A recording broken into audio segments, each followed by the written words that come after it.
Good morning, everyone, and welcome. Thank you for joining us today for the first webinar in our underwriting webinar series on multifamily properties. We know your time is very valuable, so this webinar will only be 30 minutes, but will be packed with information and a discussion hosted by Shirlee Kingsley, Vice President of National Asset Services. She's joined by two expert panelists, David Rosenthal, President and CEO of Curtis-Rosenthal, Inc., and Darren Williams, President of Portico Property Management. If you have any questions for the panelists, please submit them using the Q&A feature on Zoom. Now, a quick disclaimer before we begin. NAS Investment Solutions, Inc. is not a tax, legal, or financial advisor and did not host or participate in today's event with the purpose of acting in any of those capacities. The information that has been shared with you today is not intended to be personal advice. Everyone's situation is different, and you should always seek the advice and consultation of your own independent tax, legal, and financial advisors before taking any action with respect to your personal financial affairs. Now, with that, I will hand it over to our panelists.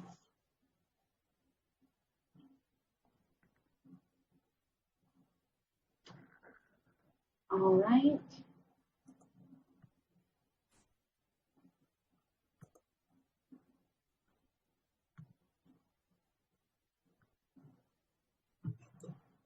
Darren, can you hear me okay? Sure can. Good morning. Excellent. Good morning, David. Good morning, Shirley. I will hand the webinar over to you guys.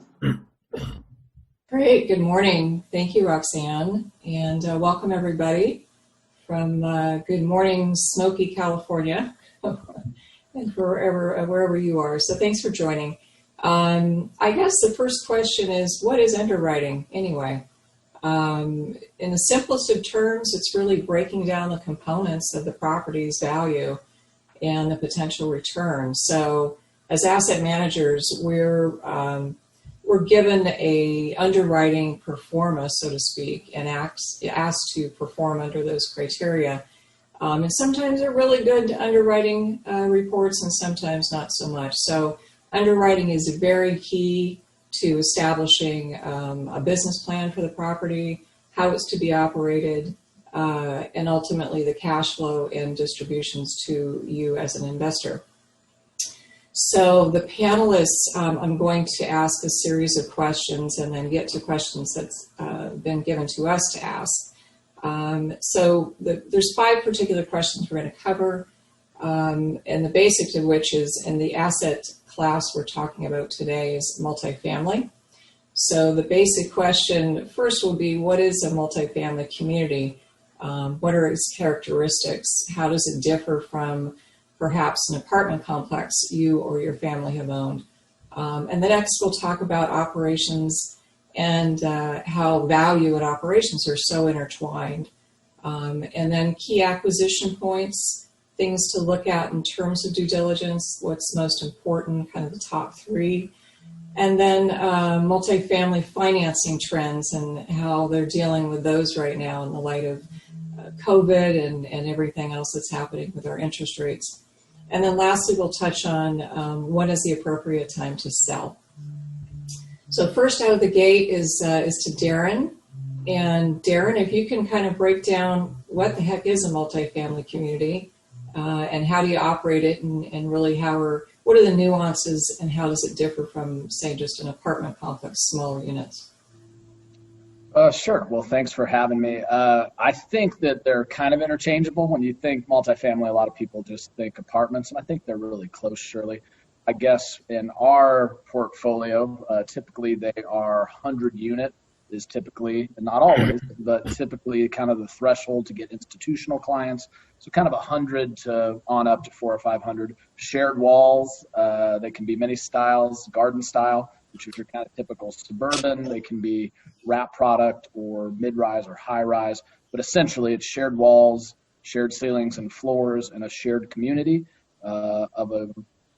if we're talking institutional, roughly 100 to 400 size. Operationally, the challenge is making sure that that's when you share walls and things like that, there's going to be challenges as well. So we try to build a community that folks want to live there And you give something up when you don't have a single family, but the trends are very strong behind apartments right now. And so we're really trying to build a community so that folks see those as a strength and not a weakness. Great. Shirlee, if I can jump in there as well from a valuation perspective, to me the biggest factors there have to do with the ability to bring in professional management.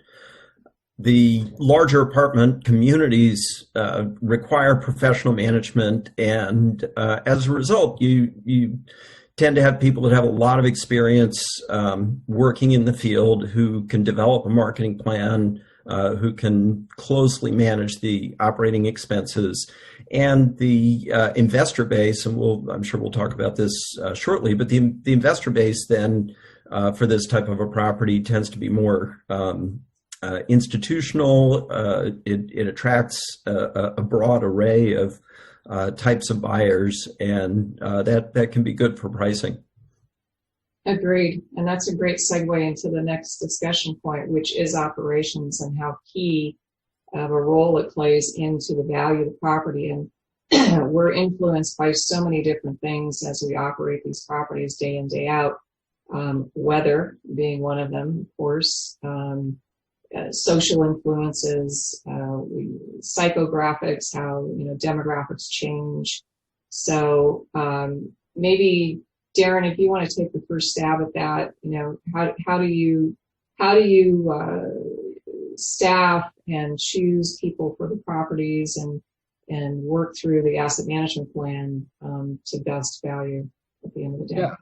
I appreciate it. I'll try to be brief. Look, this is an evolving industry, and that's really exciting. When I got into the industry, I'm afraid to date myself, but about 15 years ago, it was pretty antiquated. It definitely did have a mom and pop feel, but it's evolved so much in the last decade and a half. I mean, back then they didn't have revenue pricing, advisory or software. They essentially called around each Monday and said, what are you selling a 1-bedroom for? And I guess we'll try to do the same thing. I mean, could you imagine the Gap selling t-shirts that way?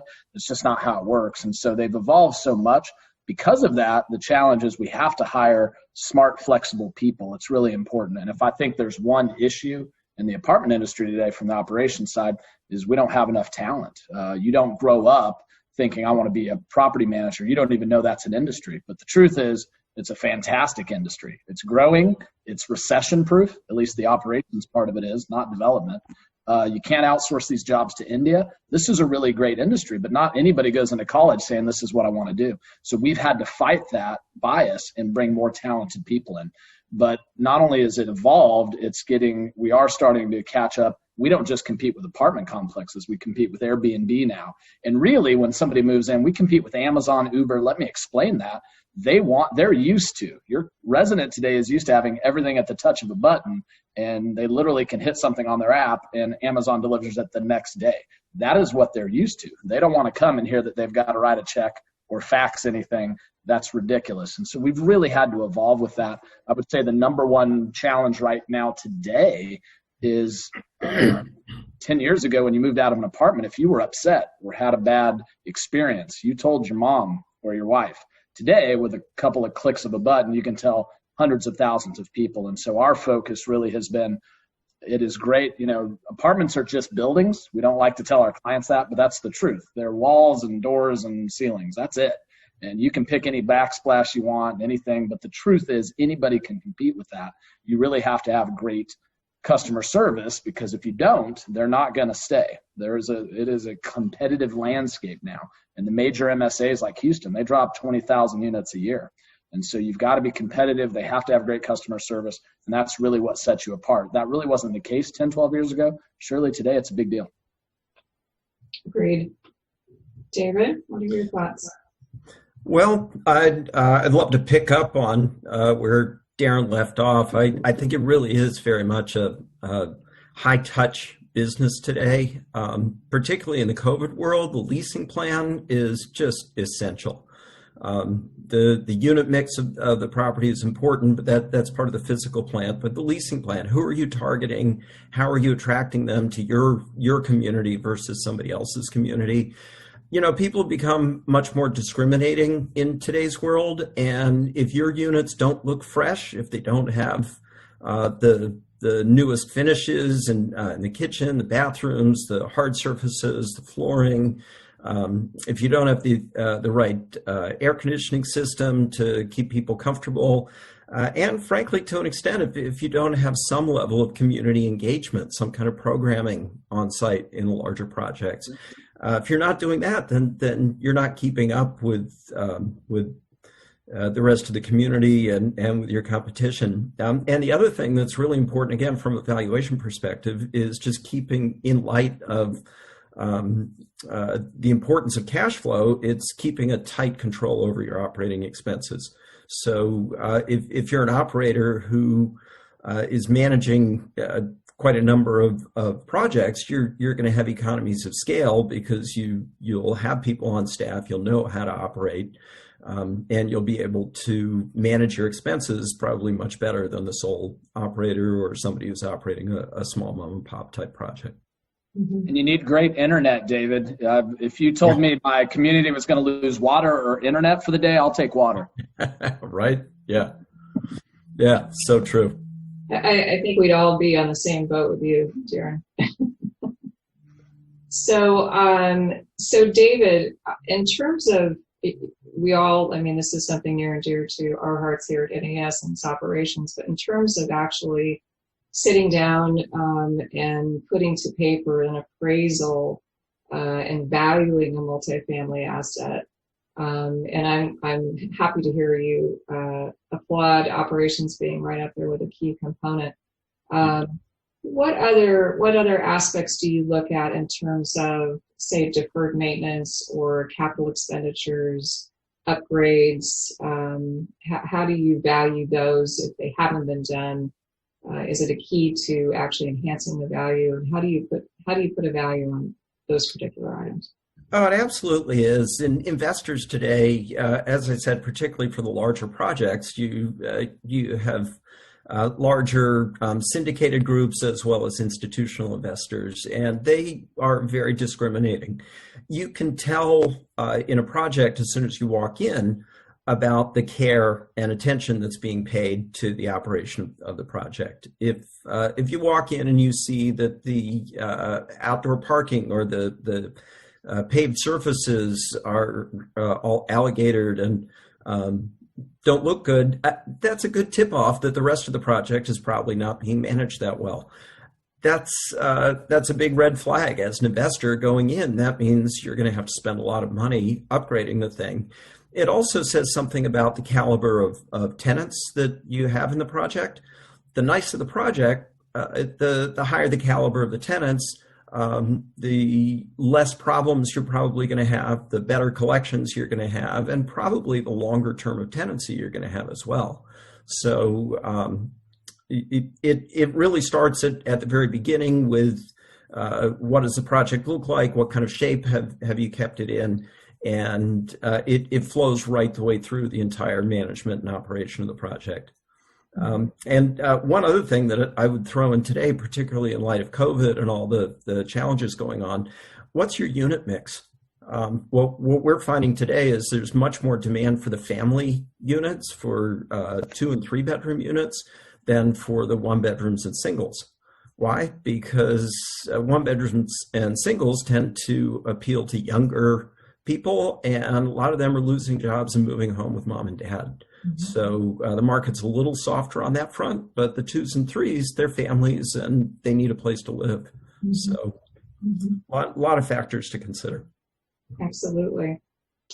So the investors are looking at buying into a multifamily community, let's say. What would be the top 3 things, if they have never been exposed to buying into an investment with multifamilies, what would be the top 3 things they should look at in all the 300 pages and the pro forma and packages that they were sent from the sponsor?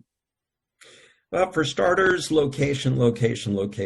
That's always been the fundamental of real estate, and it continues to be today. A well-located project can do well if it's properly managed. A poorly located project, if there isn't a natural draw, if there isn't a natural reason for people to want to live in your community, you can't fix that even with good management. So that of course is the first thing. The second thing is, as we were just talking about, what's the condition of the physical plant?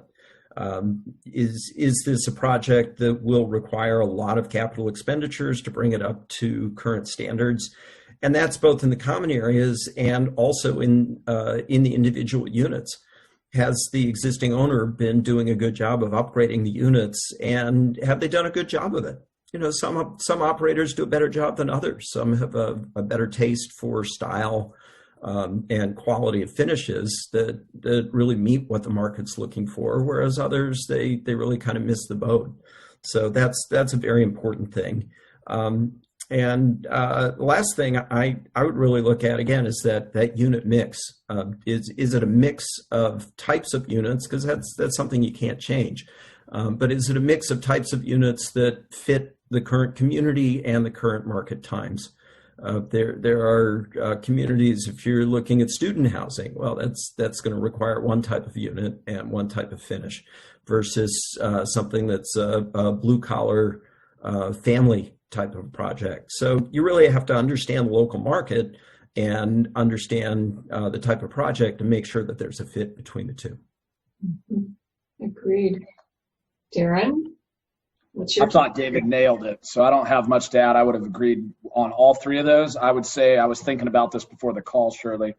If we look at, we have clients from all over the nation, and we're mostly in the Sun Belt. Any project we've had that either failed or did not hit the pro forma, it was almost always capital based. So that is where I really urge any investor to spend the money on the due diligence to get the right engineers and everybody in there, because it's usually a structural, capital, plumbing issue, and that's what blows up a deal. Everything else you can fix, right? You can fix a marketing plan if you have a good location. You can fix the bones. You can fix the style. You can add finish outs. Those are pretty cheap. But if you have $1 million for plumbing issues and $2 million is the actual cost, it blows up a deal pretty fast. Agreed, and we've seen that happen, unfortunately. Yeah. So what the underwriting really is doing is twofold. There's underwriting that's prepared for potential investors to review. And then there's underwriting, and David, this is probably going to be bounced over to you, Sure. that lenders are going to look at in terms of lending, 60, 70% of the cost of the property to the investment group. So what are you seeing today, I guess, David, in what the requirements are from the lending and the financing groups for multifamily specifically? Are there any extra reserves they're asking for in light of COVID? Have the loan to value percentages gone down? What are you seeing? Yes and yes. Things have tightened up a bit. The agencies are still very active in lending to multifamily properties, and that helps to keep the market stable. But yes, cash flow is key today. Something that lenders are looking for more so today, I think, than in a pre-COVID time, is they want to see, what are your collections? Are your tenants all paying rent? How are they doing? So they want to see your actual collection reports, not just your rent roll, but your actual collection reports, so that they have an understanding of how is the property operating in light of current COVID situations. Yes, COVID reserves, they are looking for more of a cash reserve to make sure you can weather any storms. Loan to values, I think lenders are being scrutinizing loan to values a little more tightly. I wouldn't say they've changed substantially, but it's a little bit tougher. And cap rates, to be honest, we, at least for well-located properties, we haven't seen a big move in cap rates. If there's been any move in valuation, it's probably been on the cash flow. Maybe investors are using a little bit higher vacancy in today's market. Cap rates may have tweaked a little bit, maybe 25 basis points or something for top quality properties, but really not all that much. And the approval process, yeah, that's taking longer because people are working from home, and things just they're more comfortable at home, I suppose, but they're not quite as efficient. So yeah, it can take longer to get property approved in today's environment. Okay. Darren, anything to add to Yeah, I mean, I would say one thing philosophically, and then I actually brought some numbers that may help everybody here today that I pulled up about collections under COVID, because it is a new world order, and we've been tracking it pretty carefully. Philosophically, I've learned over the years that there's a gap between how operations underwrites and evaluates a property and how investors do. I see it as my job to kind of be the conduit between them, because there is some truth in both styles. I learned early on, though, if you tell somebody what you want your return to be, lo and behold, the underwriting comes back with that return. I would like 14% IRR. Oh, wow, 14.1. How about that? I don't like to do that. I like to underwrite it from the kind of the ground up instead of the top down. But if you ask operations to always do the underwriting, you'll never buy a deal. And what the reason is because we're conservative by nature. The people that work for me have been in the industry, some of them 15, 20 years. They've seen every manner of calamity, right? They've seen every pipe burst. They've seen every issue. That is their collective consciousness, and that's why they're too conservative in underwriting. Meanwhile, to develop, you have to have imagination. We are based out of Houston and DFW. Those areas have grown so much. There were cow pastures that I never thought anybody would ever live at that are now central. So you have to have a mix of the two. And so I would encourage anybody underwriting to kind of try to find the medium between those, to say we want some of the conservative nature. Let's not just ride our way to a return, but let's also have a little bit of imagination of what might be coming down the pike. And I see my job is to kind of be the pivot between those two viewpoints. Practically, COVID's changed everything, and we've been very nervous about it. Back in April, I had my controller underwrite what happens at 80% collections. Let's just see. But I did live through the last recession, and this is why I like apartments so much. Our occupancy really nationally only got down 89% at the last recession. Most properties kept within debt service. The only ones that didn't were new construction that were halfway through, and that was a real risk. Today, collections is much, much better than we ever anticipated. We're still very nervous. We watch it weekly, and we're always waiting for the shoe to drop. But as of today, and I pulled these numbers of Friday, I didn't have them live today, we were at 89% collections for September, which was about a half tick up than August this time. And we ended at about 95% collections. Guys, that's pretty good. Now, certainly we'll see if Congress enacts any more. We're all nervous, but right now I would tell you it is probably a 9 on a scale of 1 to 10 of what I thought it would be in March or April. Just to follow up on that, we deal with a lot of distressed asset managers, and we've been having discussions, and they're telling us they're really not seeing a lot of distress right now because of all the government support that people have gotten. The businesses have gotten their PPP loans, and individuals have gotten their subsidies and such. The question is, how long does that continue? I know on kind of across the board, across different asset types, these asset managers, distressed asset managers, are expecting a big wave of distress to hit in January and really to start picking up in the first quarter. So, that remains to be seen. There may be some buying opportunities. When the market's down, what's the age-old thing? Buy low and sell high.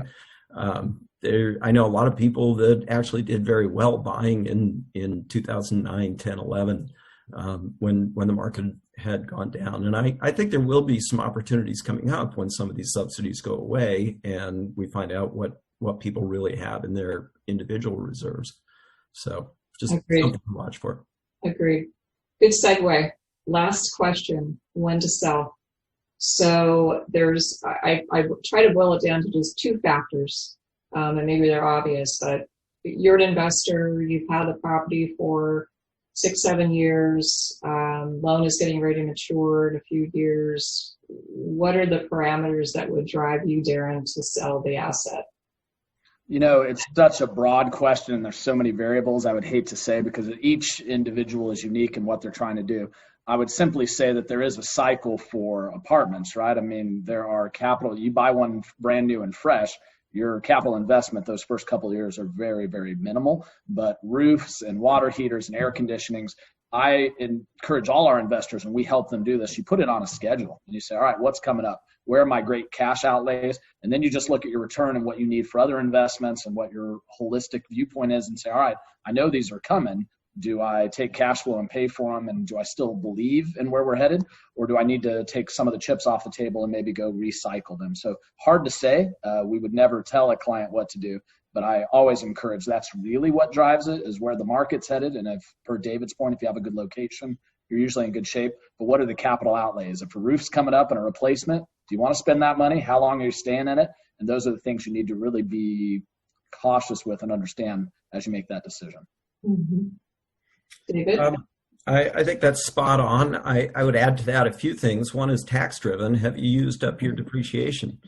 Mm-hmm. You know, once you've mostly depreciated the property, it might be time to do an exchange, swap into another property.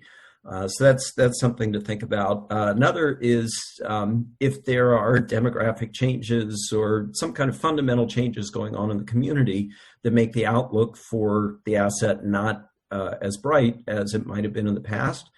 And really the other thing is, what are your other opportunities?